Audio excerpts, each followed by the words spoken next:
All right, everybody. Thank you for joining us once again. This is Dynasty Mirror Search for Huru. And I have Miss Sisana with us again, all the way from South Africa. And today we're going to be discussing it's white on white crime, not white genocide. All right. So there have been a few examples of white on white crime, or a large amount of examples. Let's start from the beginning, from the Anglo-Boer War. Okay, so you have a number, many examples of white on white crime in South Africa, but they want to focus on this heavily exaggerated, non-existent, so-called white genocide. So we're going to break that down today and cover the lies being spread in regards to white genocide, and we're going to speak on white on white crime that takes place in South Africa. So once again, thank you for joining us, Thank you for having me. Mr. Sana. So we were talking offline. Um, I guess we'll start right here. Now, Okay. the farmers, uh, Mm. when they speak on white genocide, is usually the farm killings, and as far as the killing of the farmers being murdered. But you brought up an Yes, yeah. interesting you brought up an interesting point. Uh, Now, point A is a lot of times the assailants aren't caught. And with that being said, if they're not caught, how do they know that these assailants are black? Well, usually you will have witnesses um, Being said, if they're on not those accounts, and of course, the few that have been caught, have been black. Um, Police reports. Well, most police reports actually do not report. Well, the ones that have been released to the public or have been used in these case studies have not reported the race of most of them. But so we rely on mostly the accounts of witnesses or survivors, and of course some few incidents where the assailant was caught and it became how can I put it, a public information. Mhm. Now, when you say the witnesses, are the witnesses usually white? Yes, it's usually, let's say, the family Hmm. of the victim. If, say, maybe the person has died, or there was an assault on the farm, so it's usually either the victim, if they manage to survive, or a family member or a close or a friend or a neighbor of the victim that will have the accounts and then tell what happened as far as their knowledge. Oh, I forgot, also another source that we look at is AfriForum, but some people may argue that AfriForum is a very biased source of information to get. You can't find unbiased information there. So, but there's also them, and also farming communities will usually form like groups and operatives, or how can I put it? Form groups where they will record and document their own experiences and things like that. Hmm. Yeah. Now, somebody in But the of chat. course, oh, sorry. But No, of course, we can only go, by the South African police station, because then that's how, formally by the government, the information will be recognized, because then it has been reported as a real and true case, presented to the government. We cannot rely, on private groups and things like that only, you know. right. So now, and you brought up something. Somebody brought up something interesting in the chat room. They made a great point. There are even white people in Europe, or we'll say the alt right. That's what we call them. Are these Mm, far right groups? They're claiming that they're experiencing genocide in Europe as well, which is bullshit. Um, where does this idea of white genocide come from? Because I mean, what I'm noticing, the people yeah. who committed acts of genocide, who Mm, defend their ancestors who committed acts of genocide, are now saying that acts of genocide are being committed against them when it's not true. compared to what they were involved in. We spoke on this offline as far as how do you properly define genocide? Okay, I don't have like a, oh no, the echo is back. I'm so sorry. I don't have a dictionary with me. That's fine. Or anything like that. But generally, act of genocide, it's a coordinated, planned extermination of a group of people. It's deliberate, and usually it's funded by the government. If history is anything to go by, it's funded by some kind of organization or usually a government. So sometimes it's not a government, it's just one group trying to exterminate another. Mhm. So take, for example, the Rwandan genocide in Rwanda, Correct. the Hutsis and the Tutsis. Take, for example, the genocide of the Namibian, I think it was the Herero people by the German government before the Holocaust in Germany. The biggest genocide that preceded the Holocaust, not to downplay what happened over there, of course, actually started here in Africa by the German government. Correct. Millions of them killed. But of course, it's not taught in authorized syllabus. Nope. When you think about the Jews, the Jewish genocide, by Adolf Hitler, that was genocide. Right. What happened to the Aborigines in Australia, that was genocide. So it's coordinated, it's planned, it's deliberate. A group of people are targeted and, made to be extinct, or their populations reduced from the millions to maybe, let's say, a few thousand. That is a genocide. Correct. So, now I don't want to lie, I'm not familiar with these groups that are claiming to be, having acts of genocide enacted on them today in Europe. Mm-hmm. But for example, if we look at what's going on in Israel and Palestine, you can look at that situation as something like that. But again, I'm not too educated on that. I only know the gist of it. I don't know where it started or what happened. That's fine. So from what I've seen, on the few articles I've scrolled by, or the few documentaries that I've only watched the first 2 minutes of, there are some groups that feel like inclusivity, or diversity is an act of genocide. It's anti-white. That's what they are thinking. So perhaps, let's say a country like I'm just making an example, Germany.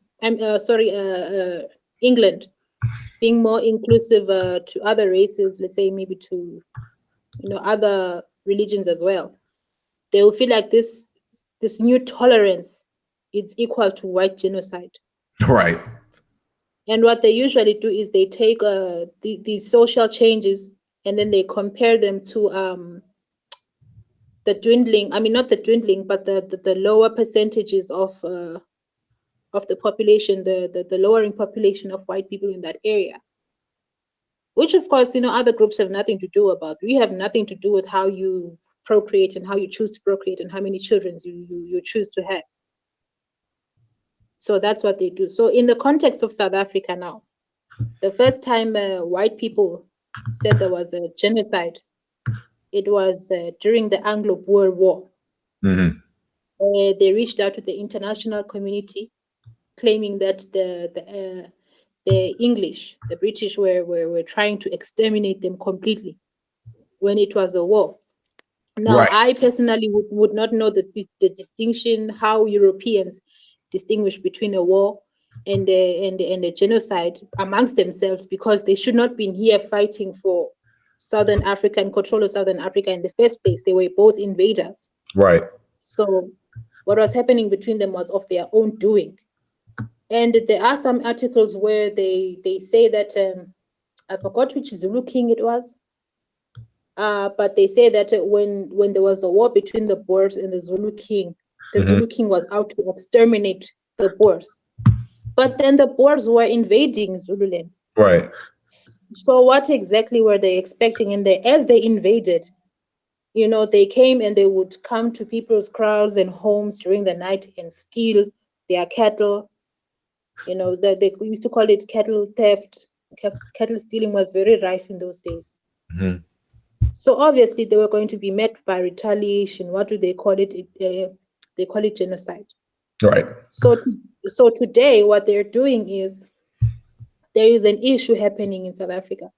This issue of farm killings. Mm-hmm.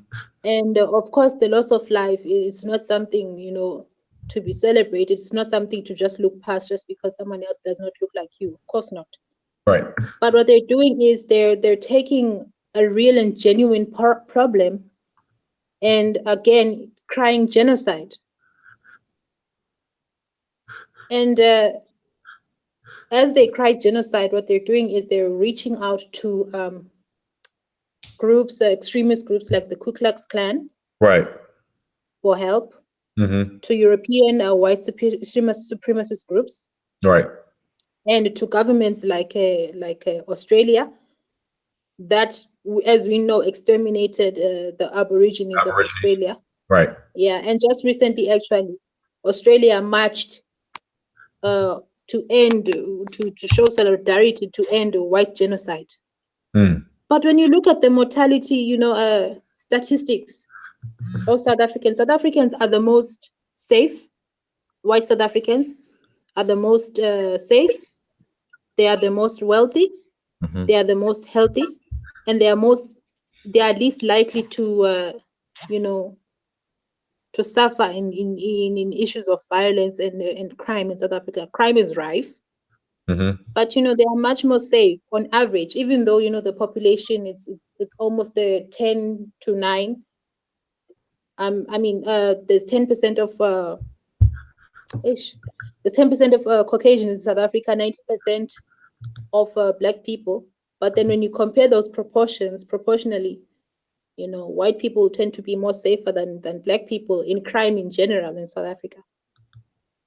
So what's going on is we have a genuine. And then real quick, you also mentioned, they want Black people to join in solidarity with them, but at these Yes. marches, they'll have their apartheid flags. Like, can you speak on that as well? Yes. Okay. Okay, as I was saying, there's a genuine problem, right? Mm-hmm. There's something going on in the farms.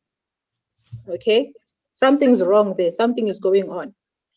And then we have, of course, we can sympathize with someone who's being killed and who's being murdered. There's a problem. These are our food producers. We cannot have this.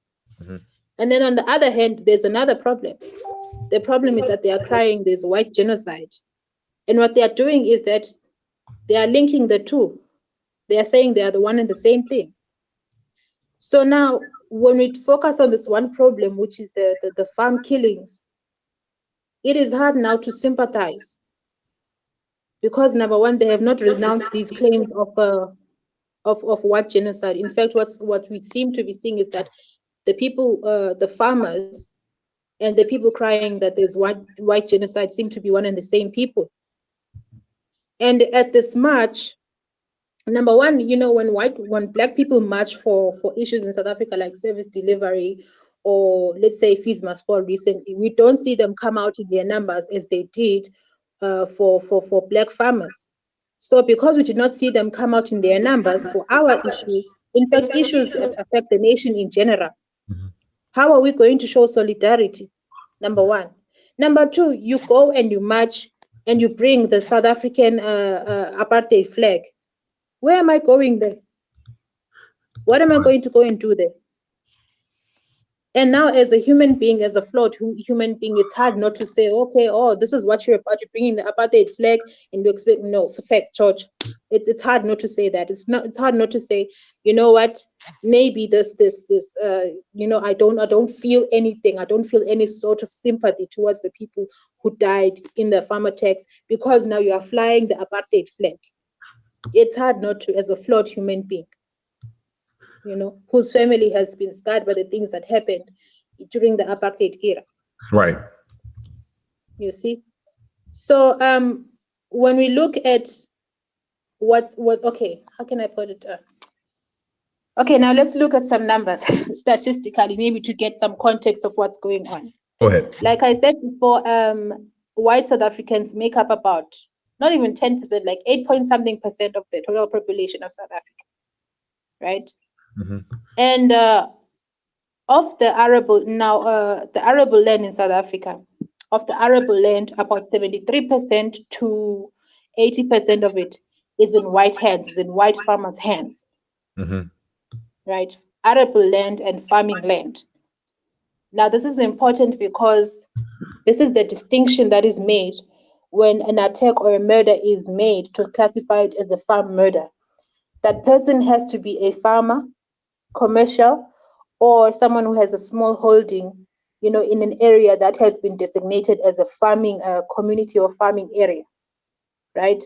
And usually what happens is that of those areas, farming areas, 73 to 80% of it is in white hands. Okay, so they make up 8% of the population, but they own about 80% of the farmland. And when, in general now, in terms of deaths in South Africa, of the total deaths, white people only make up 2 or so percent of those deaths. We haven't even gone into the deaths that happen at these farms. Now, when we go to the deaths that happens at these farms and the attacks that happens on these farms, they classify attacks that's anything that is number one, someone coming in from outside for theft, for vandalism, for rape, for murder, or for torturing. Those are the classifications, right? So of those attacks that happen, you will find that perhaps in a year, about 1,000 something attacks happen in South Africa. And those 1,000 something attacks, you have 76 murders. And of those 76 murders, you will find that about 30% of them, the victims were Black, and about 60 something percent of the victims were white, and about 4 point something percent were colored, Asian, or other. Right. Now, the reason why the percentage is so high, that it's the probability of the victim being white, is why it's because 80% of farming land is in white hands. Right. You see, so that's why it skews that way. So now, in the statistics that were released, there was no how can I put it? There was no release of the reasons why, number one, right, these killings happen, whether it's just pure vandalism or someone going there with the intent to kill, or for revenge, or because someone was robbing, or what it is. They don't release that kind of motive. evidence. There's no motive of the motive. Of the motive, yes.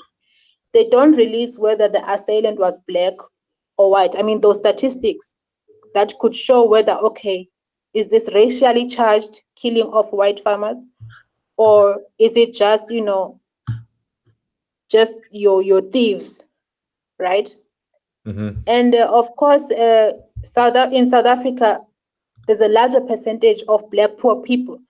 So there's a high chance that at any point in time when there's a crime, there's a higher chance that it's a Black person, because that's where most of the poverty is. Right there. We can't necessarily correlate the crime with the poverty in all cases.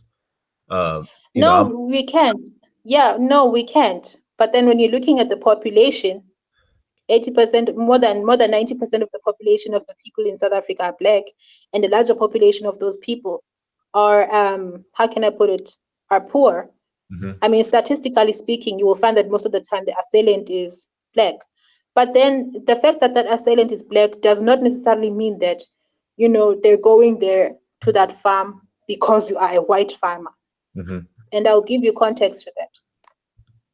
These farms, they are far away from police stations, which makes them prime targets for crime. In the same way in which rural areas, the villages, they are far away from police stations, which makes them prime targets again for crime. But then when you will compare, as a criminal now, you want to compare a village and you compare a farmer, who's likely to have more money? The farmer. I'm not justifying what they're doing. Of course, it's wrong. But then you will look at how, someone will think as a criminal. So they are far away from the police station. That makes them prime targets. Of course, in other places like informal settlements in shanty towns, there's a high crime rate there as well. And so much so that police are, afraid of going in there. But for now, we are just speaking about the farm killings. Mm-hmm. Yeah, but, right. but let me ask you this real quick. So I've watched these documentaries on, I guess, poor white people in South Africa. There's a number of shanty villages or communities filled with white people. Now, can these white people be the ones that are convicting these the murders of these farmers? It's a possibility. They very well could be. It could very well be your neighbor. It could very well be your own spouse. Mm-hmm. It could very well be the person working in your farm. It could be anyone. So unfortunately, as I said, there's no release of the statistics of the nature of the assailants for this. For example, in one case, it was found that actually it was a spouse who killed her own husband. I don't know, so that her boyfriend can run away together and take money or something like that. Mm. And then in another case, the assailant was black. Mm-hmm. And he was just a hoodlum looking for money. And he thought that the couple was hiding some kind of secret safe. And he wanted to get to that safe. And because he knew that the police were far away, he could, stay and question them for the safe. Mm-hmm. You understand what I'm saying? I understand, absolutely. So, yeah. So you have, I need to retract my statement to get to my point now. Go ahead. You have, 10% of the population is white. 80% of the land in the farms is white owned, right? Mm-hmm. And then in the killings, for example, in the statistics recently in 2016-2017 financial year, 76 murders happened. I mean, there were killings. 33% of those murders were black people. Why? Because very few of them own farmland. Mm-hmm. And then the rest that were white, there's not much evidence that shows who the assailant was, right, and why they did so. So we have a problem. In fact, statistics, I don't know if it's Statistics SA or AfriChecks. They check, they fact checkers.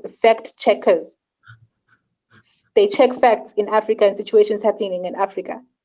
They even show in an article there why it's so hard to bring conclusive evidence that these farm killings are racially charged or anything like that because of the evidence that's showing. Right.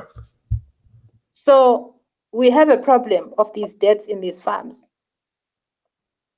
But then now to use them as a propaganda machine for genocide.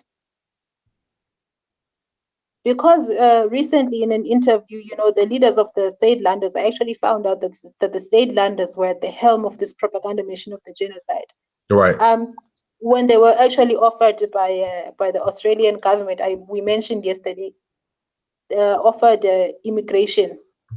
They said, we don't want to be immigrants. Okay, so if you don't want to be immigrants, what are you doing talking to Australia? What are you doing talking to the United States and Europe? Because you don't want immigration. What are you looking for? Mm-hmm. And telling everyone that there's a genocide coming. So the civil war that I keep talking about, it's going to happen now. Somebody in the chat room mentioned the and please address this from a since you're South African. This whole idea that since whites, I guess, built in quotation marks the infrastructure of South Africa, that if they were to get rid of the whites, South Africa will spiral out of control and become a failed state, again in quotation marks, or become, this is what a lot of people who are scared to do for self are scared, really truly don't want independence. Africans, they pull the Zimbabwe example. Can you please give a response to that? Okay, again, Zimbabwe failed because of the sanctions. Let's get that clear. Because of the sanctions. Why were the sanctions held against Zimbabwe? Right. Because how can I put? Because Robert Mugabe chased out the white people. Right. Chased them out of the land there. That was mostly stolen. So if South Africa is going to end up in a situation because of Zimbabwe, because of something like that.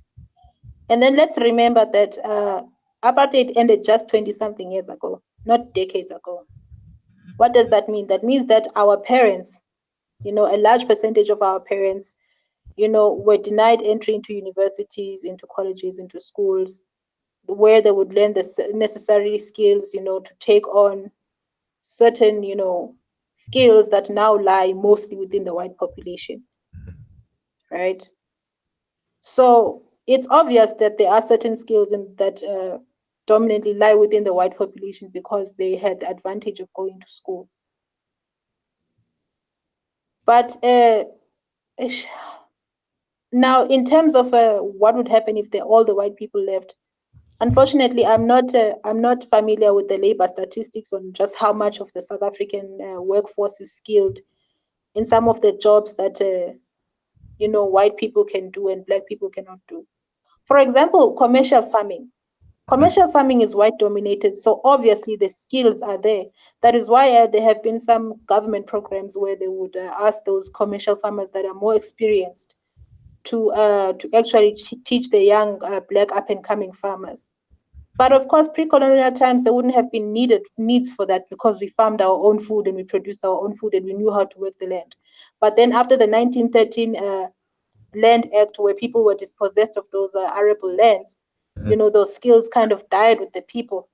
And of course, that they didn't start taking the land in 1913. It happened way earlier than that. But then that's when it was put into legislation and made legal.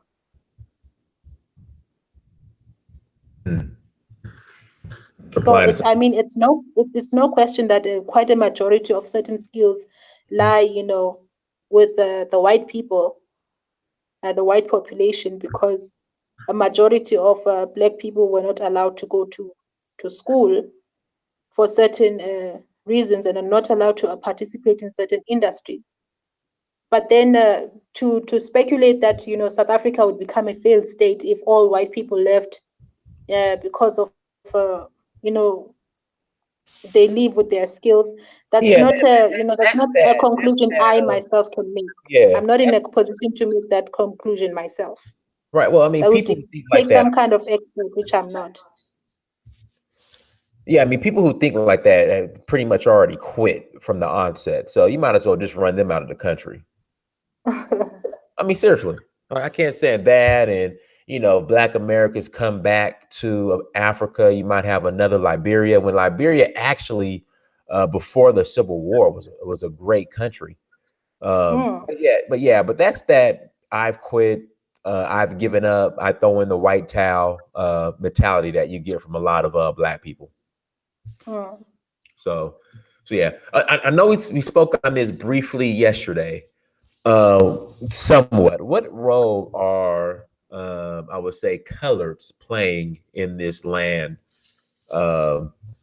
reform, if any? Oh, okay. So, that is a tricky one. So, we discussed what's happening with the Khoisan King and he's wanting to secede from South Africa. But a majority of the colored people, if you remember, most of them are of Khoi descent. Most of them are poor. So they are also looking at this land reform, and they want land reform to actually happen because a number of them were actually dispossessed and driven away from their homes and their towns and whatever was happening. For example, if you look at District 6 in Cape Town, and also in I don't know if this is Northern Cape or Northwest Province, on the border between South Africa and Namibia, there's a place there called Richtersveld. I can't pronounce it. Richtersveld was heavily populated by Nama people there. Until in the 1900s, Boers arrived and started taking lands and moving them around in that area. And then they discovered diamonds on the coast of the Richtersveld and started mining them. Recently, that land was was bought by the government and given back to the people around Richtersveld. But then the person was supposed to manage that place for them and make money for the people around Richtersveld actually deliberately sabotaged it. And he was supposedly a member of the community. Now, you will remember that most Nama people also identify themselves as colored, kind of like a dual identity. So yes, they are looking forward to how can I put it, to land expropriation, because they feel that if it happens, then they will get, a sense of justice. See what else we got in the chat room. So let me ask you this: the Oscar, the amputee, the sprinter, Oscar Pistorius and Reeva Steenkamp. Yes. Let me ask you this: what was the I would say, what was the white response in regards to the killing of his girlfriend? Like, how did they respond to it? Oh, I mean, Oscar's family and his supporters, obviously said no, he did not do it, because Oscar thought there was a black burglar in his bathroom. I want you to say that again. He thought it was a who? He thought there was a black burglar in the bathroom. He thought there was a burglar in the bathroom, but then after the trial, it was found that no, it's not possible because of the position of the window, the position of the apartment, and then the range of the guns. All those experts, they said that's not possible. So obviously the country as a whole was behind Reeva Steenkamp's family, because passion killings by couples, it's something that happens in South Africa. Domestic violence is a real thing. So we sympathized with Reeva. She did not deserve to die like that. Women should not be afraid of getting into relationships because they think that their partners are going to kill them. So the whole country was behind Reeva Steenkamp and her family. But there are many. There was a recent case. I don't know why I can't find the article, and there was actually videos on SABC News of a man who also killed someone. I don't know if it was a spouse or a friend or something like that, but it was murder. It was meditated murder. But then again, there was some kind of black assailant, according to him, that was inside a black masked assailant inside the house. So now I think in the sentencing, the judge or the prosecutor made a statement saying that, this is actually a frequent thing in South Africa. This black masked assailant or shooting someone because you thought they were a baboon or a monkey. It's a rife thing, and people need to stop. So they wanted to make an example with him. So I think they gave him a hefty sentence. So now, with relation also to the farm killings, some known cases have happened. Like, for example, this one time, a bunch of farmers took a guy and put him in a coffin and threatened to burn him alive. And in another case, a bunch of guys who were farmers, they cut up a person, a worker on the farmer. Right. And they fed him to the crocodiles. Wow. And there have been many cases, reported cases where workers in farms, report abuse by their employers. So yeah, I mean, with the farm case, it's a complex problem with the farm issues. What's going on over there? It's a complex problem, and it needs to be targeted. Safety in rural areas in general needs to be it needs to be beefed up, because police stations are far apart, they're understaffed, there are no cars. So whenever there's a crime in a rural area, it's often when they get there, the assailant has done whatever they want to do. For example, in my own village, actually, my own village is about 30 minutes away from the nearest police station. Just this December, in my family, in my extended family, 3 people were assaulted. One was stabbed and actually ended up in a hospital. Right? So now, because the police are so far away, what happens is that the village actually start to organize themselves. They say, okay, now This flares up actually every couple of years. So they form like a safety forum where the men in the village make sure that the people are out, indoors by 10 p.m. They don't come out before 6 p.m. unless you need, you work early, then they will escort you. They make sure, there's a cell phone company in South Africa. Sometimes if you use that service, calling other phone numbers in the same service, won't charge you anything. So they made sure everyone had a cell phone, at least in one family, so that they can call each other if anything happens. They were very coordinated. And of course, there was patrolling. And in those patrols, they would have to, have, weapons. I mean, they would have to arm themselves. Mm-hmm. So what is happening also in these farms, the farmers, which just don't happen to be majority white, are also coordinating themselves, having neighborhood watches, which of course, everyone has a right to have a neighborhood watch.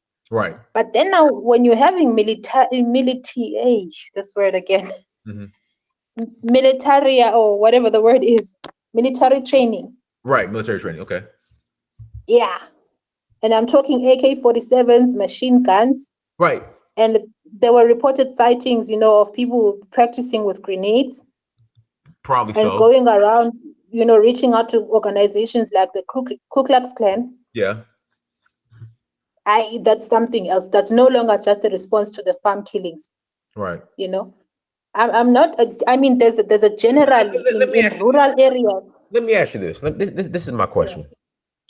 Why are they so? I mean, because just growing up here in America as a Black American, we were taught that, and this is coming from, I would say, white academia worldwide.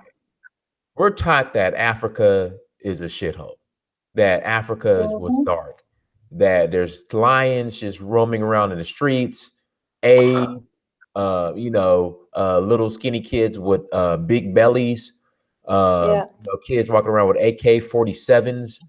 It wasn't safe. I mean, that's what we're literally taught, that we came as slaves to America, and then you had the Civil War, and then Martin Luther King freed us. I mean, not freed us, but got us civil rights.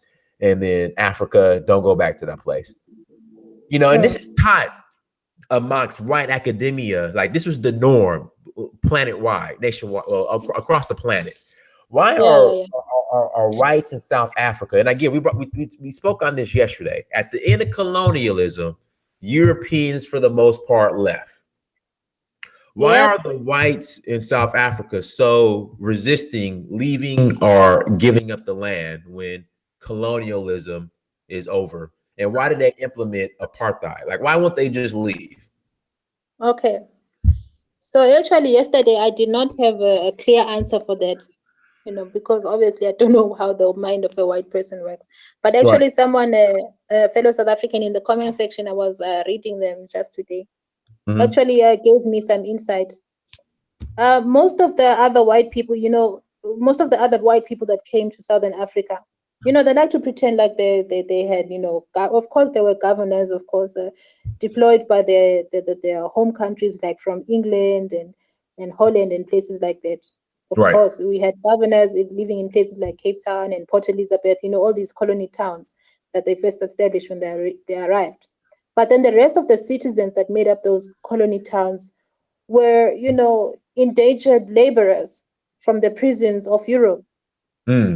Right. You understand what I'm saying? So the lady did actually say, she put this perfectly, and said that those people were the rejects of European society.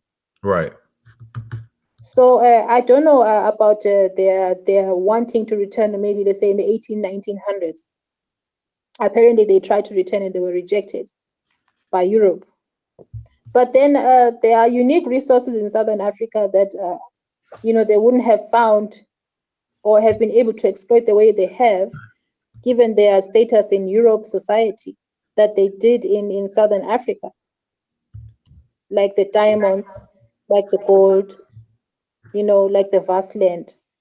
And unfortunately, in South Africa, it's actually connected to spiritual belief that, we know that gold is valuable, right? But we stopped using it as a valuable because essentially it's a stone. When there's a famine, you cannot eat a stone. So Right. we started valuing cattle and livestock over those, and those were our trading, currencies. So I'm not saying it's right that they came in and stole land and started mining gold, because when they came in, they brought their problems with them. Right. But there are resources here that they would not have been able to take advantage of or get rich off of if they had been in Europe. Mm-hmm. So life here was good for them. They have all the privileges that they would never be afforded in Europe. So they never went back home. Excuse me. They Mm-hmm. never went back home. Why would you want to go back home? Even now, they are being offered what immigration status by Australia. Australia. Right. But then someone representing the said landlord said, no, we don't want to immigrate. Why? This is a world-class country, Australia. They don't want to go there. They don't want to go there as immigrants.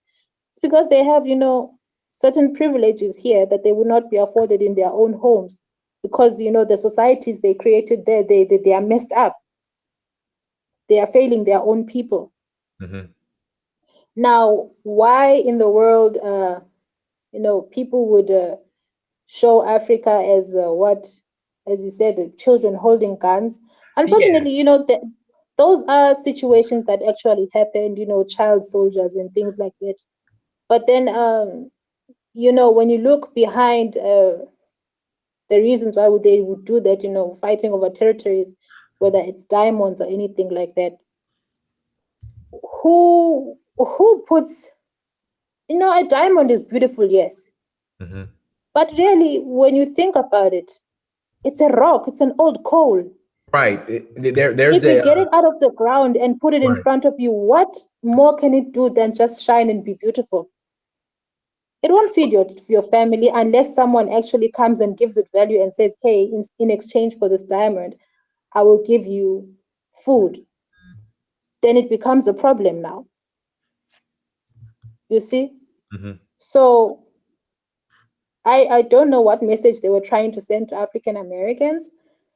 Obviously, don't go to Africa, maybe because your tax dollars are going to do something over there. I don't know, because they wanted to keep you in America. But it's unfortunate. Yes, there are situations like that, but I honestly don't know. Okay. I'm Let's not see. going to claim to know everything. No, that's fine. That's fine. Let's see what we got going in the but you're right. There was a documentary done on pretty much how the how diamonds are just overly inflated as far as the pricing of diamonds. And that's something that the Mm. beers, I think that the beers are behind that. Yeah, the De Beers family, yes.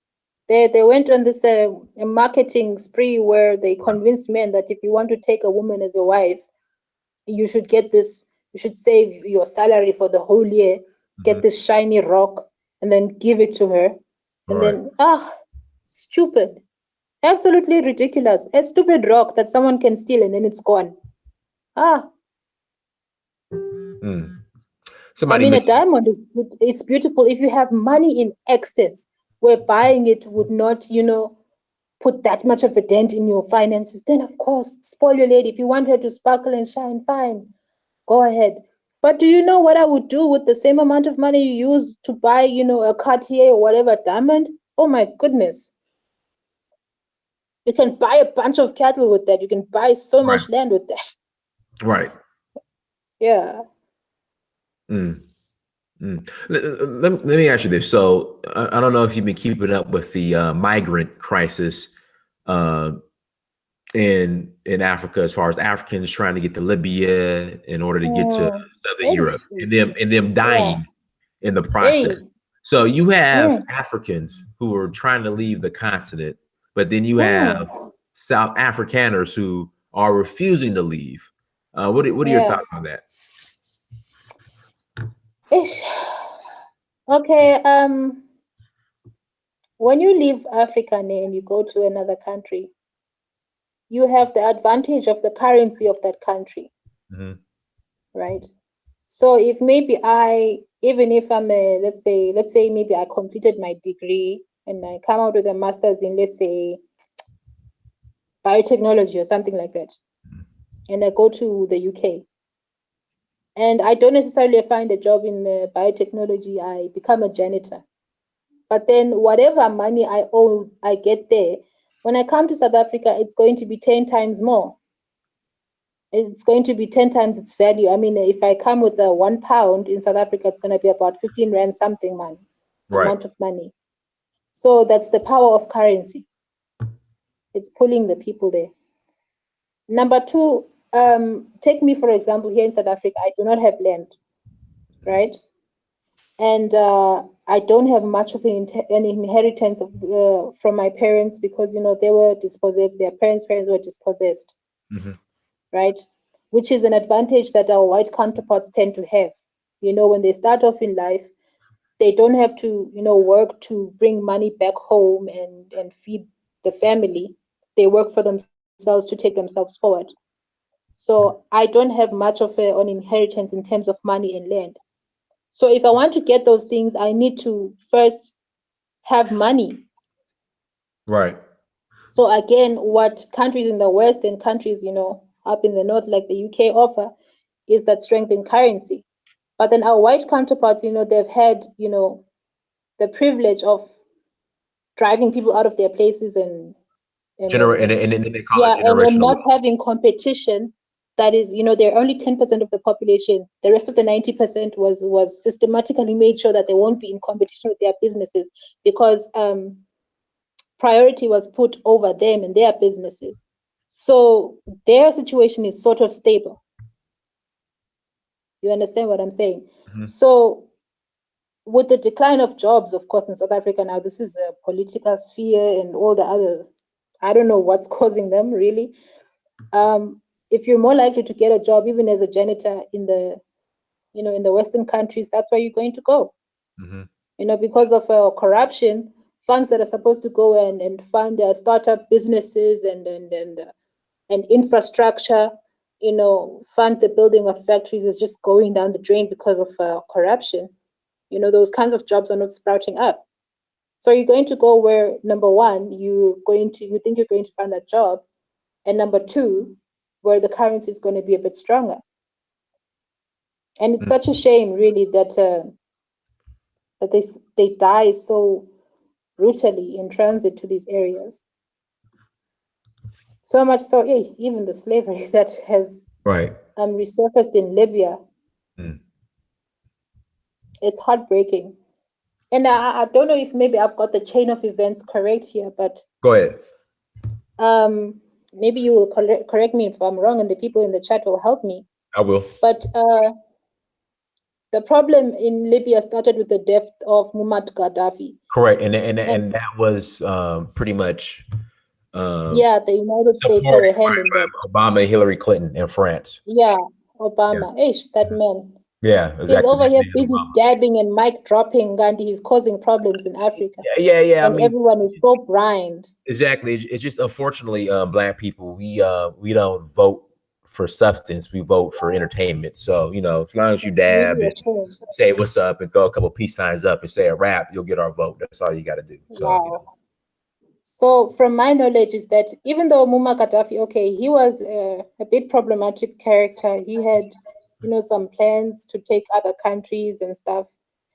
But, for the most part, when he was alive, his country prospered. He brought water into the desert. The average Libyan, got a stipend every month.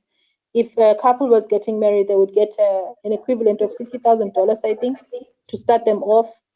Right. So much so they were so prosperous that the people of Libya did not have to take jobs like joining the army. So he would recruit his army from the Tuaregs of Mali and Chad, right? So now when Muammar Gaddafi dies, they bomb Tripoli, they bomb the waterways, they completely collapse the country, and it plunges into poverty. The Tuaregs run away back to their home country, and what happens in Mali, that's another chain reaction. Right. But now the people who used to travel through Libya think that route is still safe, and they take their chances. And because of the situation there now, because of the interference by the US, they get, they meet people who are starving and who are hungry. I mean, of course, sometimes all of us will starve and hunger, but that does not mean that you should take another person you buy as a slave. But then that's the chain of reactions that kind of made slavery resurface. And I saw a TD Jakes. I think he's a very famous pastor in your Yes, country. yes, yes. He made some, yeah, he made some sort of video about slavery should not be allowed to resurface again. But then the man and all the other influential people in the US refuse to look at the situation and say, no, it was you, Obama. yeah, of course. Like I It said, was you and the people who used you as a puppet, of course. But at the end of the day, that wouldn't have happened if you just refused to put your signature or your thumbprint on what or whatever authorizes what happened over there. I'm so sorry for the echo. no problem, no problem. We had a question in the chat room. Let me go to it real quick. Professor Davis wants to know: do you know? You really don't know much about Namibia. Do whites pretty much control the economy in Namibia still? And in fact, I know. In fact, it's funny. I'll tell you this story. When I went to Namibia, and see, this is code because a lot of white South Africans who left South Africa after apartheid was over Went to Namibia. they went to Namibia, and a lot of them came over here to America, and they used this is what they used. They said that they always say this, and it's so coded. For some reason, at the end of apartheid, they'll say, the country's just not the same again. That's why we left. Like, what is that? What is that code for? Can you break that down? Like, why? Like, what do you mean? Apartheid is over. That's a good thing, but they'll say, it's just South Africa's not this like it used to be. That's why we left. Yeah. Can you explain why they said that? In South Africa in 1994, the resources of the country were first prioritized to take care of 10% of the population. I think the population is 57 million, if I'm not mistaken. If you can just correct me if I'm wrong. I'm not. I can look it up, but go ahead. Yeah. But those resources were focused on them. They were the first priority. White people, Caucasians, who made up only 10% of the population, and they could have, how can I put it? They could commit crime and get away with it. They could steal lands, because my grandmother and my mother actually still remember when a bunch of white people came, stole their land, and drove them out with guns and took their cattle as well. They can still remember. Hold on. So, Paul, stop the show. So, once you guys go back and get your land, they did actually have a land claim, but it keeps on. The process has to be kept on being pushed back every single year. This is an ongoing story with many families and many communities. Very few of the land claims that people make have been, have gone through, where the land has been given back.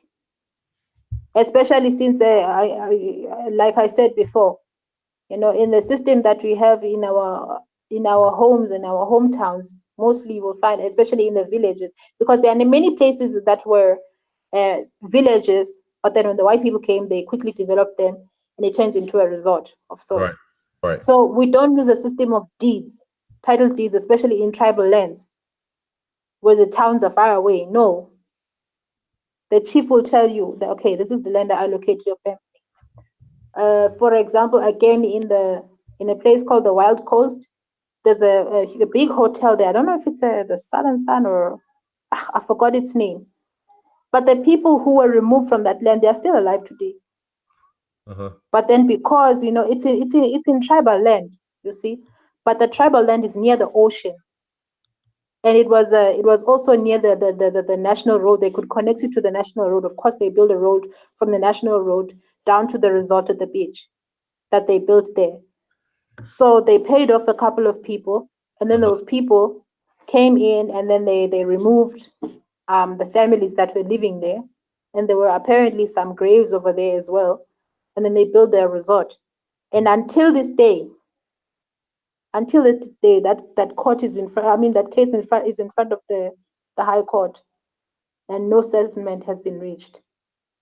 Wow. So there are many stories like this. People think that dispossession is something that happened many, many years ago. No. Our parents, our grandparents still remember those dispossessions happening. Well, I hope everything works out, and the people who are victims of illegal land grabs that they get justice. How do Oh, you me feel too. how do you feel about Julius Malema? Julius Malema, he's a character. Okay, all right. He's very charismatic, Mm-hmm. but he's also very smart. The man has made sure to educate himself. Mm, While he was still active in the political sphere, I think he got his doctorate, and he surrounds himself with also educated people. Just recently, Mbuyiseni Ndlozi, I think he's a spokesperson of the EFF, if I'm not mistaken.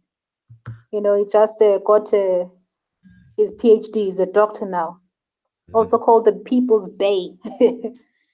And to his graduation party, Mam Winnie Mandela went there, Mm. and it shows that she respects the man, Now you're talking about Winnie, correct? Winnie Mandela. the one and only, the OG.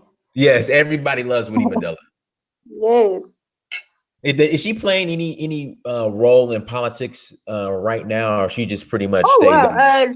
I think she's more. She'll only come back if she needs to. I don't know if she still holds a job formally or she's retired. I'm not quite sure. Mm-hmm. But recently, she actually made a call to Julius Malema and Mbuyiseni Ndlozi to come back to the ANC. Mm. Well, I really? think it's because she's noticing that their political party is gaining traction, and it's becoming more and more influential. So much so that it's influencing the ANC. So I think that's why she's trying to call them back. Anyways, back to Julius Malema. Julius, when his political career started, he was a president of the ANC Youth League. But then when he was there, he was so corrupt. He was no different from any of the guys there, Jacob Zuma and them. Mm-hmm. He was just as corrupt. He owned mansions, cars, so much money. We did not know where it went. He got into trouble. I don't know if he was fired or he left himself. And then he starts the economic freedom fighters. So in the political sphere, he starts off as another corrupt official. But then in the economic freedom fighters, he did something right. I don't know if he reached the political maturation or what happened.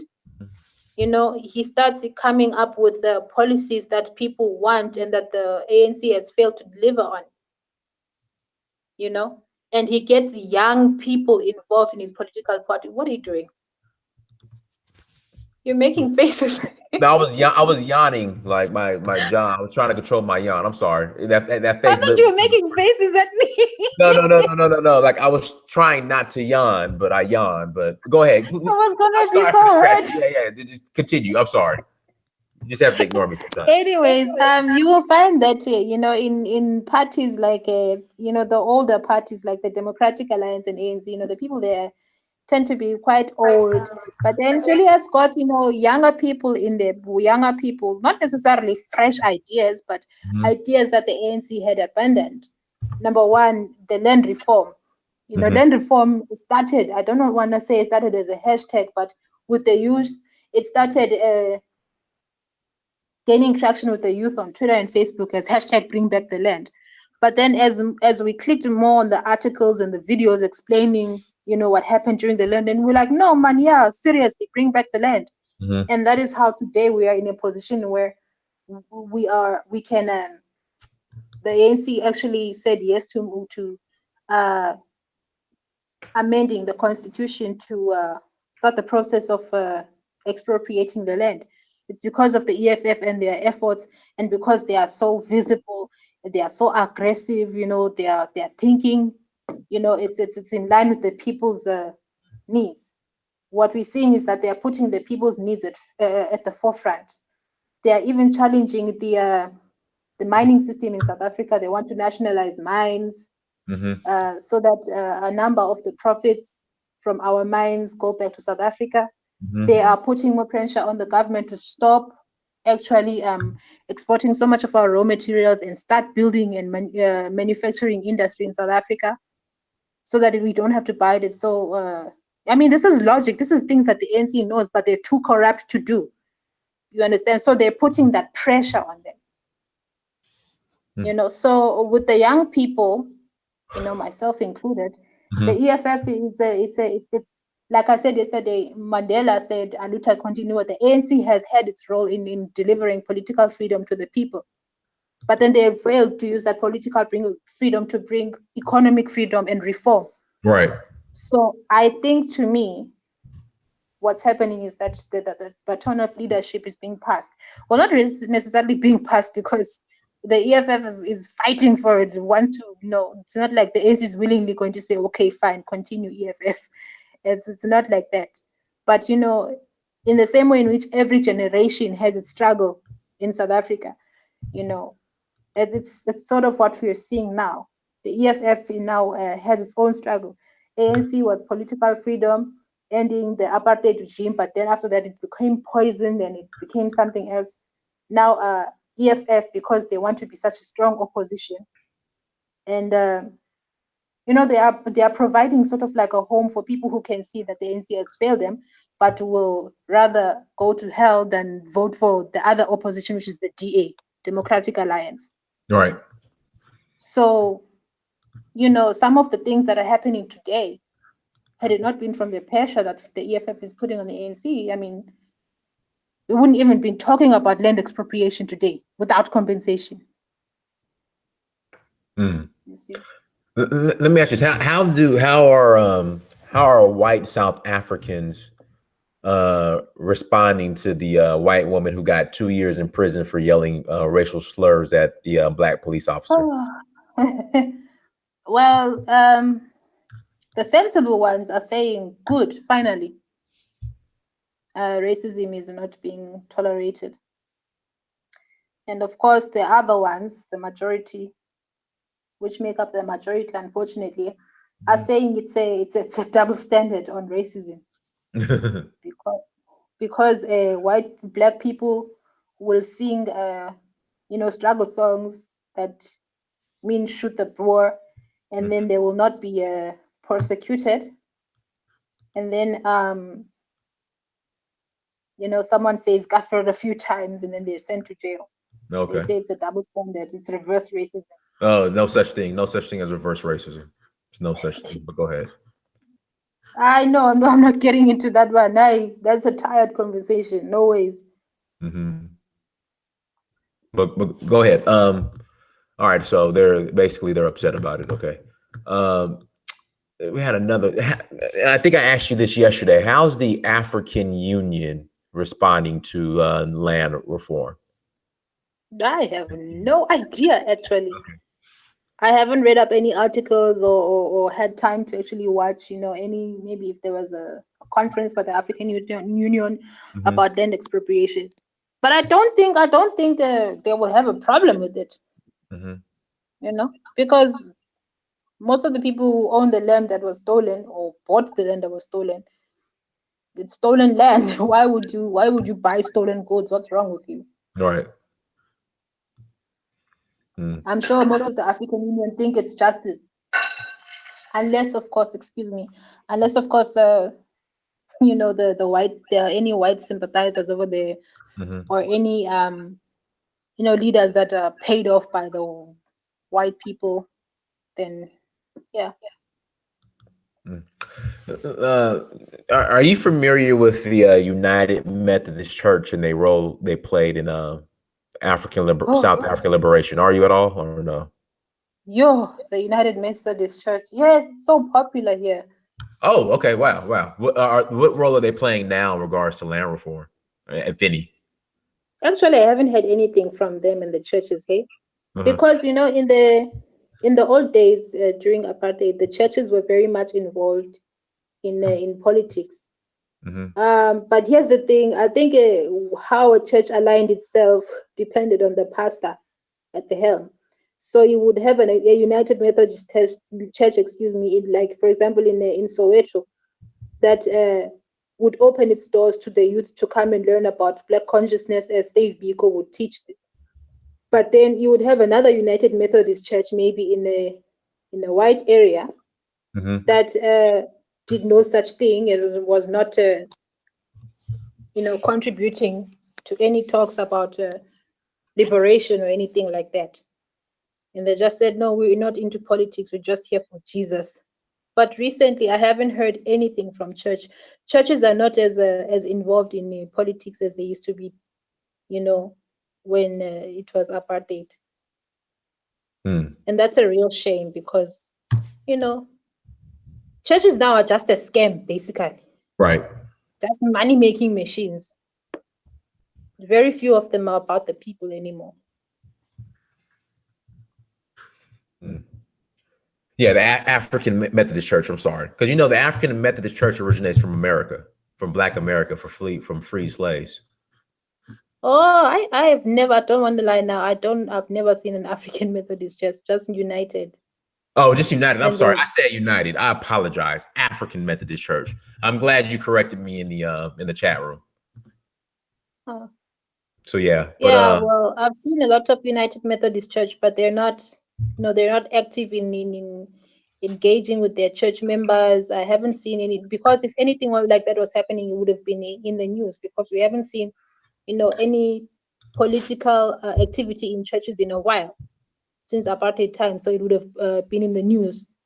So I'm not aware of them contributing in any manner. okay. Um, In yeah, schools, though, in high schools, in some select high schools, though, for example, in the high school in Peter Maritzburg Boys High School of sorts, those children are, yeah, they're learning, they're conscientizing themselves. They're almost equivalent to the Black consciousness high school students of the time of Steve Biko. But those are very few schools, in select areas. Maybe you'll find one in KZN, one in Johannesburg, one in the Eastern Cape. So, yeah. Hmm. All right, cool. Well, I appreciate you coming on and joining us. Everybody in the chat room, they love you. Everybody, thank you so much for joining us. Thank you for super chatting those who super chatted. Make sure we get the likes up, and please share the content, please. Also Yeah, like the get the video. likes up. What's wrong Yeah, with you yeah, people? get the likes up. Thank you. People just stingy with these likes. Goodness, that's the least you can do. If you're not in a position to super chat, at least like and share. I mean, for God's sake, that's all I'm asking for is just two clicks on your mouse, a like and a share. Literally 2 to 3 clicks. That's all we're asking for. So thank you for joining us, Miss Sisana. Is there anything else you want to share in closing? Uh, yeah, there was an hour ago, but I lose my train of thought so easily. I guess not. Okay. Well, I'm pretty sure that this will not be the last show. You will be back on soon. So if it ever Probably comes in a to few mind, months, though, not soon. no, I mean a few months. What do you mean a few months? Aibo, right now we're on holiday. It's school. Oh School is goodness. about to reopen. So once that happens, I'll just be. I won't have this kind of time You got until an hour. after You have an hour to exams. spare. Sisana, you have an hour. Okay, when do you start school again? When do you start? That will be next week, Monday. Okay, so you will be back on at least by Sunday then. You'll be No, back on Sunday I'm Sunday. working. Okay, you'll be back on tomorrow. No, Okay, you'll be back on tomorrow. no ways. I need to do things around here and prepare for coming back to school. Okay, well, we need to find your replacement then. I know you know somebody, another sister who is as bright as you. I know you do. I'm not that bright by South African Oh, standards, come actually. on, stop it. Stop it. Come on. uh, I don't know if I can find them. Actually, I really struggle finding like-minded people in They're South out there. Africa. They're out Like there. in person. Yeah, I mean in person, like people I will meet in person that are like-minded. Mhm. I really do struggle to find them, but let me think. Online, someone who'd be willing to, talk Yeah. to you, Hmm. but then they're probably hmm, let me think. Okay, on issues, colored issues, about colored people. I think I sent you this on Instagram. You can talk to some ladies called colored mentality. Okay. I'll look So her up. I don't know if they'll be willing to do so. Don't tell them I told you. I won't. I won't. It's a secret. Hopefully they But don't. then I'm Yeah, it's a lying. secret. It's a secret. Just If they between watch me. this video, it won't be a secret anymore. I was gonna say that just between me, you, and everybody that watches this video. It's a secret. Okay, let me think. Who else? Um, Ish. Who else? Uh, there's a South African blogger who's very big on African travel, but I don't know if how active she is politically. But if you wanted to talk to her about travel, I'll give you. Or actually, it's a him. I'll give you his contact details. Mhm. So hopefully, maybe they can come on your show. Okay. And then I'll think as I go. Like maybe I'll remember them. They'll pop up while I'm doing the dishes or something. Okay. All right. Yeah. Just let me know. Just let me know. All right. Well, hey, I appreciate it. Thank you so much for coming on. Now, if people want to contact you, can they get in contact with you? Okay, never mind. All right. So again, everybody, thank you so much for joining us. Now, if you want to get in contact with Dynasty Mir, search for Uhuru. Please, Instagram, Snapchat, Twitter, and Facebook, search for Uhuru. Also go to searchforuhuru.com. Go to Amazon.com, search your name Dynasty Mir, please. Go to Amazon.com, search the name Dynasty Mir. And then last but not least, go to dynastamir.com as well. Everyone, thank you so much for joining us. Please like, share, subscribe, all that good stuff. And also Patreon. I am also on Patreon as well. Search for Uhuru. So please contribute as well so we can keep this thing going. Again, thank you so much. I appreciate it. Until next time, Dynasty Mir, search for Uhuru, and the sister Sisana, who will be back on soon. We're not waiting After too much. June. After June, plus, After whatever. exams. Whatever. So the next time, everybody, peace and blessings, and enjoy your the rest of your Friday afternoon.